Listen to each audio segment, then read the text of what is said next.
guushu ma ahan nasiib, ma ahan wax la dhaxlo, waa wax lagu kasbado maalmo badan, dadaal badan iyo dabeecado aad maalin walba aad ku celceliso.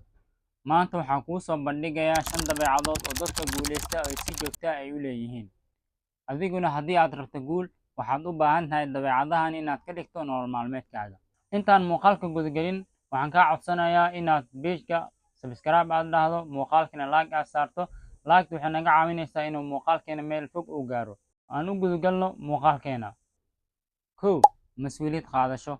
Dadka guuleysta marna ma eedeeyaan dadka kale. Haddii ay wax khaldamaan, marka hore waxay eegaan naftooda. Ma odhanayaan wax igu dhacay waa nasiib daro, ee waxay odhanayaan maxaan ka baran karaa. Guushu waxay bilaabataa markaad mas'uul ka noqoto noloshaada, guushaada iyo guuldarradaadaba. 2. Joogteyn.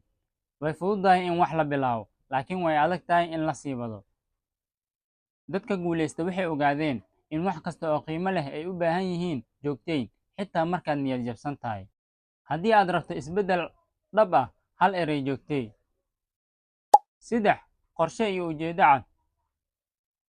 Ma jirto dooni badan aan lahayn jihada ay meel ku gaarto.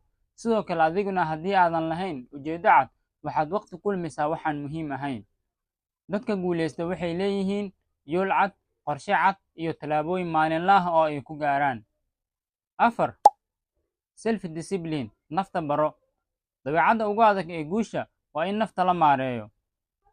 Waa inaad wax samaysaa markii aanad rabin, sababtoo ah waxaad ogtahay muhiimadda ay leedahay. Waa inaad iska celisaa raaxo degdeg ah si aad u gaarto guul waarta. 5. Qaladka baro. Dadka guuleysta waxay qalad ku arkaan fursad. Markastoo ay wax khaldamaan ma niyad jabaan.